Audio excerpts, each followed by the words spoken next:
This is Philosophy Bites with me, David Edmonds. And me, Nigel Warburton. If you enjoy Philosophy Bites, please support us. We're unfunded and all donations would be gratefully received. For more details, go to www.philosophybites.com. Socrates is famous for his challenging philosophical conversations with his Athenian contemporaries. But can we learn anything from his way of doing philosophy today? Agnes Callard thinks we can and should. Agnes Callard, welcome to Philosophy Bites. Thank you. It's great to be back. We're talking today about lessons from Socrates. Perhaps you can begin by telling us who Socrates was. Socrates is an ancient Athenian. He lived from around 469 to 399 BC. And he is famous for walking up to people and asking them foundational questions about their lives. And the ensuing inquiry is one that people found either thrilling or annoying, maybe sometimes both. Eventually, he got killed for it. He never wrote anything down. What are our sources for the type of person he was, the kind of life he lived? So we have our first source, chronologically, is Aristophanes' Clouds, which is a comic play that makes fun of Socrates. And Socrates, in fact, thinks that when he's put to death, it's partly because of the reputation he got as a result of Aristophanes' Clouds. He mentions that in his speech in the Apology. Our second source, well, our next two sources really are Plato and Xenophon, who both wrote Socratic dialogues, which is to say things that are like plays, though sometimes they're narrated in the third person, and they are stories of Socrates in conversation with someone else or with more than one other person. You mentioned he was put to death. That was for what? For being this annoying person who went around asking irritating questions? So the charges were impiety, which is to say not believing in the gods of the state and also sort of promoting his irreligiosity to others, and corrupting the youth. So those were official charges. Socrates himself thinks, yeah, but the real thing is the reputation that I got partly as a result of Aristophanes' Clouds. And he goes around asking these questions, and he'll say something like, what is beauty? And people will assume they know what the answer to that is, and then Socrates will ask them some more questions, and it turns out they don't know or didn't know as much as they thought they did. What's the purpose of this? What's he trying to achieve? So you have to start with how he selects his questions. If he's talking to a child or like a young person as he is in the Lysis, he'll ask them, do your parents love you? If he's talking to a general, he might say, what's courage? If he's talking to an orator, he might ask them, what is oratory and what is the point of it? He's always asking the question where the answer to that question is what his interlocutor's life rests on in some way or other. So he's examining the person and the foundations of their life by means of his questions. But is he trying to undermine them? I think that that is a side effect of what he's doing, in that their life in general was resting on the conceit of knowledge. That is, they thought they had a really good account of why they're doing what they're doing. And what he ends up doing in trying to elicit that account is showing them that it was not as good as they thought it was. That's not his primary goal, though. His primary goal is actually just to get the answer to the question. He wants to know what courage is. So he doesn't know the answer before he begins. He thinks that in the process of this interaction, he can learn something. Right. I think it's right to say he doesn't know the answer. That's not the same as saying he doesn't have an answer. So he thinks the kinds of questions that he's asking people, I call them untimely questions. They're questions where the question shows up at the wrong time, which is to say it shows up after the answer. Usually questions are supposed to show up before the answer, but these are questions where because we have to act on the answer, because our lives are driven by the answer, we kind of start with answers. And that's true of Socrates too. But as he engages in these inquiries and talks to people, the answers that he has improve over time. And so his answers, the ones that he's working with and the ones that he's using to examine his interlocutor, are often better than those of his interlocutor. And the inquiry, one way to think about the inquiry is you're sort of pitting the answers of Socrates against the answer of another person. So for instance, in the Gorgias, when his interlocutor thinks that obviously it's better to do bad things and then be able to get away with it, to be a tyrant. The life of a tyrant would be a wonderful life. Socrates has a different view. He thinks it's actually better to have injustice done to you than to be an unjust person. So you have, in a way, two different answers, and they get pitted against each other. And in the end, his interlocutor is forced to actually agree with Socrates' point of view. So Socrates wins that particular conversation. Does it make sense to talk about victories? Socrates thinks that you win when you're refuted, because that's when you learn something. So a lot of us, I think, take a conversation or an inquiry and we project it onto a contest. It's like we imagine that at the same time as we're having the conversation, we're also playing a game. And in that game, there's winners and losers, and then we care a lot about who wins. And Socrates says, in that same dialogue, he says, that's not the kind of person I am. Yes, I am pleased if I refute someone and I show them to be wrong, but I'm even more pleased if I'm refuted, because then I get to learn something. The refutee is the beneficiary. Is this something that can only emerge in conversation, what we call Socratic dialogue, or are there other routes to this kind of informed knowledge? The first thing I want to say is it's got to be conversation. That's my first pass at an answer. And the reason for that is that these answers that we have that come to us before we raise the question close the question for us in such a way that we end up with blind spots. We end up with questions that we don't know how to raise for ourselves. And so if another person weren't there, we could go through a certain pantomime of inquiry. We could pretend to ourselves that we were inquiring, but it wouldn't be a real inquiry because we wouldn't be challenging ourselves on the most important points. And so you need another person to challenge yourself on the most important points. Now, I said that's a first pass at an answer. I think that philosophical training, like the kind of training that you get when you go to philosophy grad school, but also that you get when you give philosophy talks, is actually a training in simulating these conversations. It's like trying to have a conversation with yourself, as though you yourself were another person who could challenge you. And philosophers, I think, are better at this, are better at having conversations with themselves than anybody else. But even we are not that good. And the proof that we're not that good is that when I go and give a talk somewhere, and I've prepared this talk, okay, for a long time. I've spent months writing this talk, and all I did when I prepared it was I tried to channel my audience. I imagined, what are they going to ask me? Where are they going to challenge me? Let me diffuse their objections in the talk itself. And I give the talk, and I'm a professional philosopher, and I've been trained to do this. The first person raises their hand and they ask the question I didn't think of. Every time it happens, I'm shocked. I'm like, how did I not think of it? All I was doing the whole time I was writing, and I'm a professional trained in this, is anticipating what someone might object. And so that shows you the limits to the possibility of simulating someone else challenging you, even when you're a professional. I can see how that would be true of lots of domains. What about other domains like science or mathematics? You would think that actually sitting in a room on your own would be just as productive, if not more productive, than actually engaging in a conversation about quantum mechanics or whatever. I mean, I think a lot of scientists find that a really important part of the scientific process is having other scientists challenge their work. So that's going to be a more general phenomenon.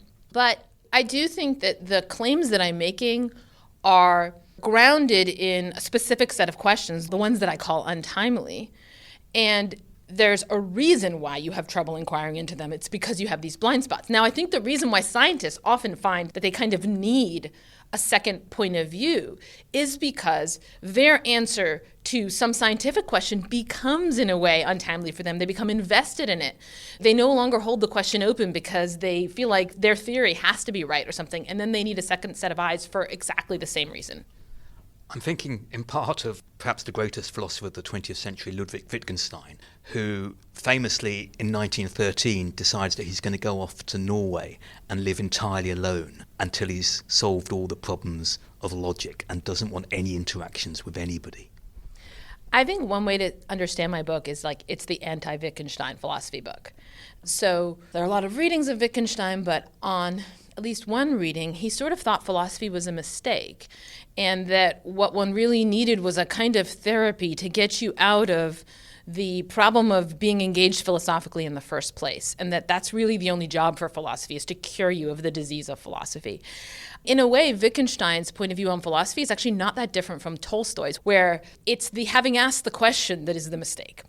And I think, okay, that's one point of view. But what if you could get the answers? I mean, what if there really were answers and you really could have them? Immediately you would drop Wittgenstein and you would go and you would look for the answers. And that's what I'm saying is there actually are answers. We actually can find them. It's really important to have them. It's knowledge of the most fundamental things in life and pursuing those answers, that is, engaging with other people in an inquiry to get the answers is the best possible way you could live your life. That's interesting because Wittgenstein, like Tolstoy, had these suicidal thoughts precisely because he was faced with these questions which he felt he couldn't answer. Right. There's something very striking about the kind of cheer and optimism of Socrates, sort of at every point in his life, including when he's facing death.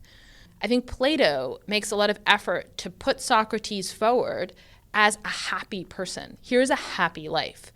You know, a lot of discussions of Socrates will say, well, but it didn't work out for him. He was put to death. But those people are not reading the Phaedo carefully because the Phaedo, which is about the Socrates' death, says, no, it worked out. That is, Socrates' life worked out. It was a happy life. He lived well. And I think one of the things Plato was sort of keen to show us was that you can do this. That is, you can sort of devote your life to philosophy, and that can be like a happy, successful life. Socrates claims to be an expert in 3 particular areas: politics, love, and the one you just mentioned, death. Can we briefly go through each of those 3, and you can tell me what we can learn from Socrates in those various different areas? So let's start with politics. Yeah, so here what I do is I try to think about what we can learn given where we stand in relation to these things. So in politics, I focus on the sort of liberalism triad: justice, equality, and freedom. And what I say is we can learn something about each of those values and what they really are from Socrates, which is that they are intellectual values in disguise. That is, when we want equality, our desire for equality, if you keep in mind the ways in which it is systematically paired with a desire for status, because we don't just want equality, we also want status, we all want to be elevated. The way to understand that is that we want to be engaged with other human beings in a condition where we can give each other the highest kind of respect. That's the respect of being treated as a mind and as a guide for the most important questions, and that's philosophical respect. For justice, what I argue is that Socrates shows you why you can't fight injustice, because fighting is pretend arguing, and what you really want to do with injustice is to give the unjust person knowledge of why they're wrong. Freedom. I say the fundamental freedom is freedom of speech, and there's a question, what is freedom of speech? And I think in a lot of corners of our society, for a lot of different reasons, we puzzle over, is freedom of speech debate? Is freedom of speech persuasion? Is it the marketplace of ideas? Is it? And I argue against all of those conceptions of freedom of speech. And what I say is that really what it is for speech to be free is for it to be inquisitive. That is, for it to be possible to move forward in an inquiry into the truth without obstacles being thrown in your way by, let's say, politicization. That's politics. One thing that puzzles me in this is whether the Socratic project is descriptive or prescriptive. When he's talking about freedom of speech or equality or justice, is he saying this is how it is or this is how it should be?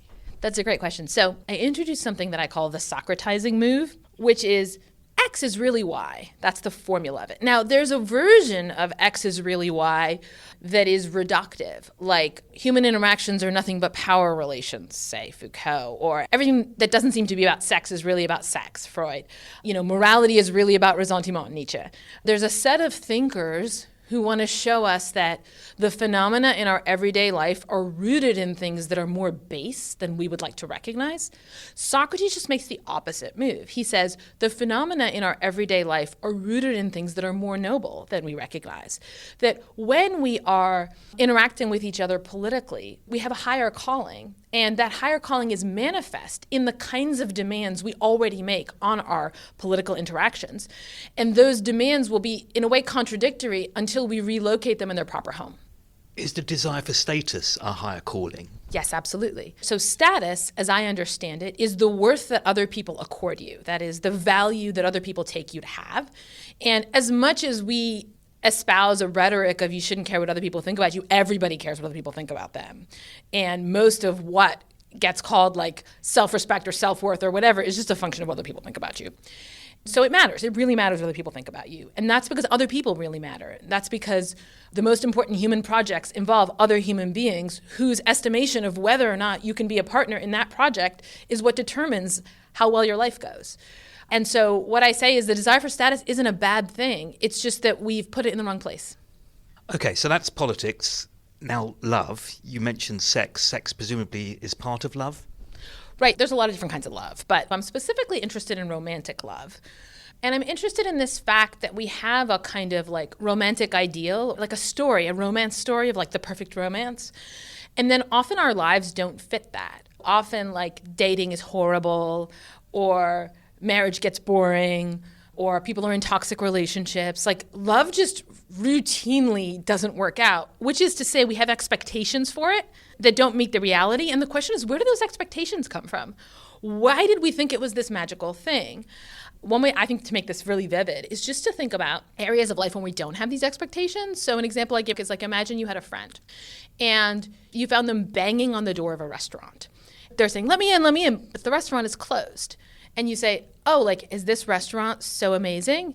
And they're like, no, actually the food here is terrible. And you're like, but there are these other restaurants on the street that are open. And they're like, no, I can only go to this one.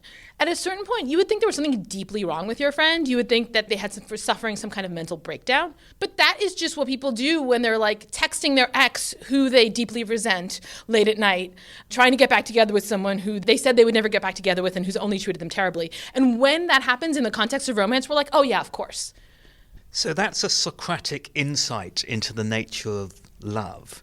Does it also assist us in some way in overcoming what is that destructive behavior? Absolutely. So what Socrates does is explain why you ended up in that situation, which is that you have two standards for romance that are hard to fit together. One of them is you want the person that you love to be somehow good or perfect. You want to have like a reason for choosing them. And the other thing is you want them to stick with you.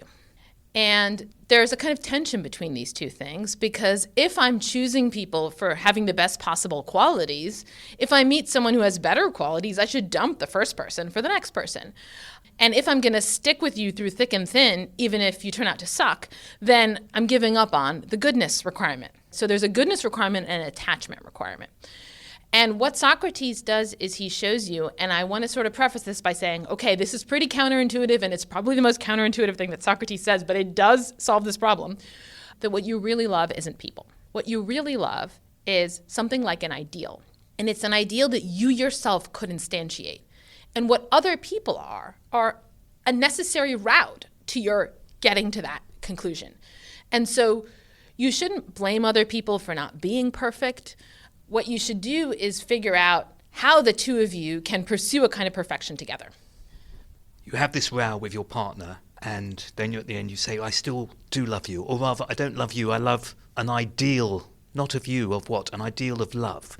I'm just wondering how one expresses this after this domestic. Yeah, I think that what Socrates would say is that the proper interpretation of the sentence, I love you, is that you are an integral part of my pursuit of a certain ideal. That's what love is. Okay, we've done politics, we've done love, death. Right. So one thing I do is identify two fears of death. One fear of death is what I call fear of missing out, which is to say, there are all these great things in life, you know, yummy food and hugs and good movies and all these good things I've experienced, and I want to keep experiencing them. That's fear of missing out on more of the same. And Socrates thinks the philosopher is in a way going to set that fear aside. It's rooted in sort of your bodily attachment to pleasure. The philosopher is going to set it aside because philosophically speaking, they're focused on a different fear. I call it phona, the fear of never arriving. The problem with philosophy, the difficulty with philosophy, and this is the difficulty that kind of stymied Tolstoy and I think also Wittgenstein, is that you're asking these questions and you just don't know whether you'll get answers. In fact, you don't know whether anyone will ever get answers. And you enter into a conversation. Socrates enters into a conversation with, say, someone like Euthyphro, just on the steps of the courtroom, right, where he's going in and he's about to hear the charges against him. He knows this conversation is not going to go on for like 3 days. It's not even going to go on for an hour. And he asks him, what is piety? I'm being charged with impiety. What is piety? And he has to kind of sustain this hope in the conversation and that the conversation can make progress in the face of the realization that we're probably not going to get there in this conversation, yet I still move forward. And in a way, the philosopher has this fear about their own life, but they have it in every conversation. They have it all day. They're facing this fear. And he thinks that part of what it is to be a philosopher is to learn to manage that fear. Is the implication of Socrates that we can all be philosophers? And if that is the implication, I wonder if that's true. It's stronger than that. It's that we all have to be philosophers.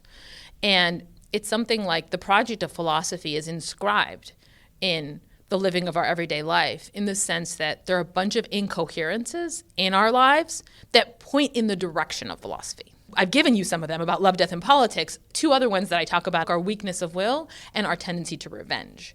So he thinks that it's a fact of life for most people that they sometimes don't do what they think they should do, like they eat an extra cookie or they spend too long on social media or whatever. And they're like, I knew that I shouldn't do that, but I did it anyway. And Socrates thinks that's nonsense. That's just a demonstration that what you had wasn't knowledge. You say we have to do that. It's an imperative. Yeah. What would happen if we don't? I mean, plenty of people don't. What are they missing out on? Right. Well, what happens is you're weak-willed and your love life goes terribly and you're terrified of death, and in politics all you ever do is fight. What happens is what happens, actually, right? So Socrates thinks there's only one problem that you can have in life, and that is ignorance. And what you see all around you, all the problems you see around you are products of ignorance. So if you want your life to go better, if you want it to be a successful, happy life, what you're going to want to do is try to be less ignorant by inquiring. We have been having an interview. I guess this is how you would define our interaction, an interview, not a conversation. What would Socrates have made of it? I think he would have been frustrated by all the changes in topic. You just asked me a question, is philosophy really for everyone? And I said, yeah, everyone has to do it. And you're like, well, what happens if they don't? And I said, well, then they're ignorant. And, you could have said something like, well, what if they just don't have willpower? Or what if knowledge just isn't possible? Where have you proved that it's possible? There's so many different follow-up points, and I think he would have been so frustrated that you didn't follow up on all those points. We shouldn't have called it Philosophy Bites. Agnes Callard, thank you very much indeed. Thank you.